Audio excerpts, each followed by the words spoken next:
Usually when we talk about a medical diagnosis, there's this expectation of mechanical precision. Like, you break an arm, the x-ray shows a jagged white line, and the doctor just points to it. Right, it's very much a binary state. Exactly. Broken or not broken. But if you've ever actually sat and watched a heart monitor in an emergency room, you know it is nothing like that. It's just this relentless series of green spikes and dips. Yeah, if you're just staring at the screen, completely blind to the patient, those spikes don't tell you anything real. Right. Like, are they undergoing a massive stress test on a treadmill, or are they lying totally comatose? You need the context of the biological system that's actually attached to the machine. Because the data alone is just noise. Or, I mean, worse, it's actively misleading without knowing their physical environment. You can have an elevated heart rate that means peak athletic performance, or that exact same rate could mean massive systemic shock. Which brings us to our mission for you today. Welcome to the deep dive. We are taking that exact same diagnostic approach, but applying it to the macroeconomic health of an entire country. It's a really fascinating exercise. It really is. We have a highly specific snapshot to decode today. We're looking at a stack of complex technical charts from the Pakistan Stock Exchange, the PSX, locked in on this exact trading day, July 29, 2026. And we are mixing macro index data with highly specific sector charts. Our goal is to translate this financial heart monitor into a clear story. We want to understand the market psychology, the institutional momentum, and just the underlying structural realities of the economy right now. What's really revealing about the data you've gathered for us today is the specific time frame we're looking at. We aren't just relying on the broad smoothing effect of weekly or monthly charts. Though obviously we keep that macro context in mind. Of course. But today, we're really dissecting the 4-hour and 1-hour candlestick charts. And for you listening, I mean, if you are actively managing a portfolio right now, you know why zooming in like that is so critical. The weekly charts just show the tectonic plates shifting over the years. Right, they hide the daily reality. Exactly. But the 1-hour and 4-hour charts, that is the immediate visceral tug of war. Those shorter time frames strip away the smoothing algorithms. They show you the pure anxiety of a morning sell-off, or, the rampant greed of a late afternoon rally, all crystallized into a single session's data point. They capture the micro expressions of the market. Yeah, when you're trying to gauge institutional sentiment versus retail panic, the 4-hour chart is arguably the most honest battleground we have. Okay, let's unpack this by starting at the very top of the mountain. We have to look at the KSE 100 index chart. This is the big benchmark. The baseline for the whole exchange. Right. And right now, on this day, the index is sitting at a truly staggering 176,042.98. But if you look at the daily session data, we are down 1,580.90 points. Which is a 0.89% drop on the day. Yeah. Now, the context here is wild because if you look at the trailing one-year change, the market is up a massive 27.60%, though the year-to-date is hovering just barely positive at 1.14%. When you pull up the 4-hour KSE chart, that historical context really dominates the visual field. Yeah. We're looking at a market that just pushed up relentlessly from the 160,000 range. It shattered previous resistance levels. Right, completely. It peaked well above 186,000. It was this phenomenal liquidity-driven run. But now it's pulled back to this current 176,000 baseline. So the prevailing narrative is that the market is just taking a breather. Like, we have a climber who ascended 27% of a massive peak. The oxygen got incredibly thin above 186,000, and now they're resting at base camp to acclimatize. That's the textbook way to frame it, yeah. But I have to push back on this assumption of safety. I mean, if I'm an investor holding a heavy long position today, a 1,580-point red candle doesn't just feel like a breather. It feels like the floor might be giving out. Sure, panic is a natural reaction. Right. So how are we looking at this chart and differentiating between a healthy consolidation phase and, the start of a structural avalanche? Well, you look straight at the volume profile and the historical support zones. A 0.89% drop feels heavy in absolute terms. Nobody likes seeing a 1,500-point drop, but as a percentage of a 27.6% yearly surge, it's a minor ripple. A localized contraction, basically. Yep.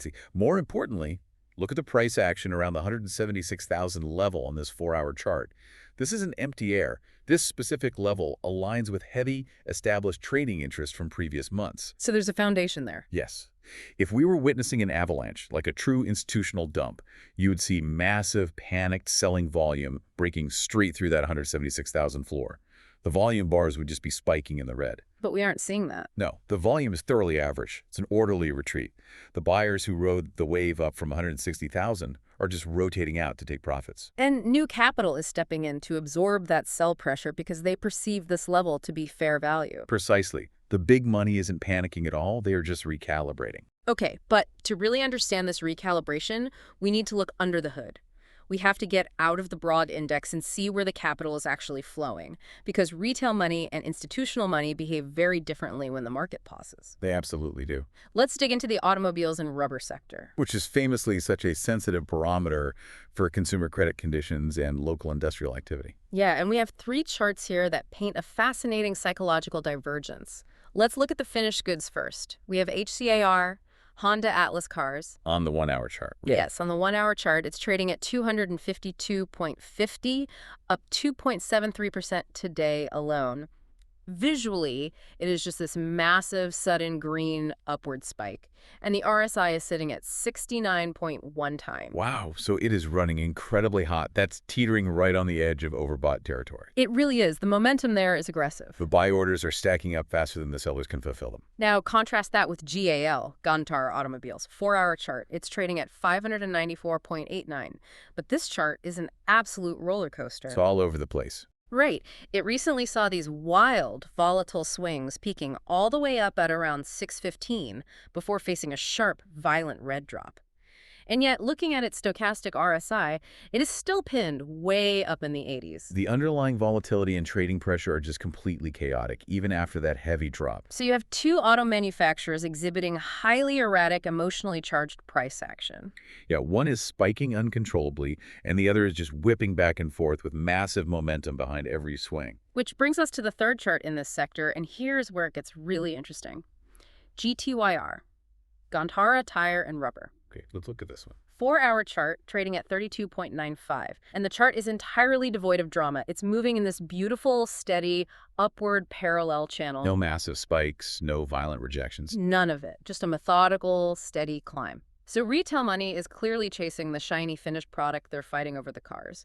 But institutional money seems to be quietly buying the rubber on the tires. If autos are so chaotic, why are tires so stable? That is the crucial distinction between speculative trading and structural accumulation. Finished consumer goods, like a brand new Honda or a Gandara vehicle, are incredibly susceptible to news cycle trading. Oh, like a rumor about interest rates. Exactly. A whisper about the central bank tweaking rates for auto loans or the new import duty on vehicle parts will immediately cause HCAR to spike or GAL to violently swing. Retail traders are drawn to that volatility. Because they want to trade the headline. That perfectly explains the red-hot RSI and the roller coaster price action we saw. It's entirely reactionary. They're trying to time the news. But supply chain components operate on a totally different logic. Tires represent broader, sustained industrial utility. The economy needs tires for commercial trucks, agricultural tractors, logistics fleets. Regardless of whether retail consumers are actually buying brand new luxury sedans this quarter. Exactly. That steady, parallel upward channel we see for GTYR. That is the footprint of algorithmic institutional buying. Right. It looks like a thermostat in a well-insulated room. Every time the GTYR price dips a few rupees and hits the bottom of that channel, institutional algorithms automatically kick in and buy the discount. And that heats the price back up to the top of the channel. It's quiet, methodical accumulation. They don't want to spike the price and trigger a retail frenzy. The smart money loves predictable cash flows, right? Always. And they're accumulating GTYR steadily because they see long-term foundational value. It's the absolute antithesis of the chaotic day trading happening with the automakers. So if institutional capital is hiding out in the boring foundational supply chain while retail fights over the flashy consumer goods, where else is that smart money rotating? We should look at the broader industrial backbone. Let's do that. If tires are moving steadily, we need to look at the factories and the energy powering those factories. Let's look at ILP, Interloop Ltd. Massive textile exporter. Okay, on the 4-hour chart. Right, sitting at 102.53. And we are seeing that exact same algorithmic footprint. It's bouncing perfectly within a sustained upward trend channel. Like a bowling ball with the bumpers up. Exactly. It just keeps safely bouncing upward. And the RSI is at a beautifully neutral 53.90. That neutral RSI in the middle of an uptrend is a vital signal. It means the stock is not overextended, the growth is organic and highly sustainable. We're seeing classic sector rotation here. Smart money is clearly looking at the macroeconomic landscape, maybe factoring in a competitive local currency that makes Pakistani textile exports highly profitable abroad, and they are locking in their capital. It makes perfect sense. But here is the paradox. I'm looking at PSO, Pakistan State Oil, 4-hour chart. The price is at 340.36. Unlike the textiles, and unlike the broader KSE 100, which is up 27% on the year, PSO is trapped in a suffocating downward channel. It's just bleeding out. It keeps trying to rally, hits an invisible ceiling of resistance, and just falls back down. Its RSI is stuck at 52.42, completely devoid of upward momentum. Yeah, it's a tough chart to look at. But wait, energy is the absolute lifeblood of an industrial economy. You literally cannot run an Interloop textile plant without energy. So if the broader market is booming, how is a giant state oil company stuck in a downward spiral at 340? This is where we have to separate surface-level economic theory from chart reality. A rising macroeconomic tide does not lift boats that have massive holes in their hulls. So true. PSO being trapped in that downward channel is a perfect visual representation of systemic, sector-specific friction. Are we talking about the circular debt issue? Primarily, yes. In the Pakistani energy sector, circular debt acts as a massive gravitational pull on a company's balance sheet. When state distribution companies can't recover dues from consumers or the government, they can't pay the power generators. Who in turn cannot pay fuel suppliers like PSO. Exactly. Even if the physical demand for oil is at an all-time high because the textile plants are running at maximum capacity, PSO's cash flow gets entirely choked by this structural debt cycle. Wow, so the demand doesn't even matter at that point. Right. And furthermore, you have to factor in heavily regulated pricing frameworks that compress their margins, plus the constant, unpredictable pressure of global crude oil fluctuations. So institutional money looks at PSO and just sees a regulatory nightmare, regardless of how much oil the country is actually consuming. The market is ruthlessly efficient at pricing in those specific structural headaches. Smart money is actively fleeing the regulatory burden of state energy and rotating that capital into export-driven sectors like textiles. Because the business environment there is highly favorable. Exactly. The charts are showing us that capital rotation in real time. ILP stays safely in its upward channel, while PSO bleeds out in a downward trend. It is a phenomenal contrast. And then hovering somewhere between the two, we have PTC, Pakistan Telecommunication, 4-hour chart, currently at 70.35. Let's see what this one's doing. Well, it's doing neither. It's not in an upward channel. It's not bleeding downward. It is just tracking completely sideways, sliding right along the screen, resting safely on a lower support trend line. That flatline behavior is a state of equilibrium. PTC is consolidating on support, effectively holding its breath, waiting for a catalyst. So buyers won't pay a premium without new information, and sellers refuse to drop the price any lower because it's sitting on historical support. Precisely.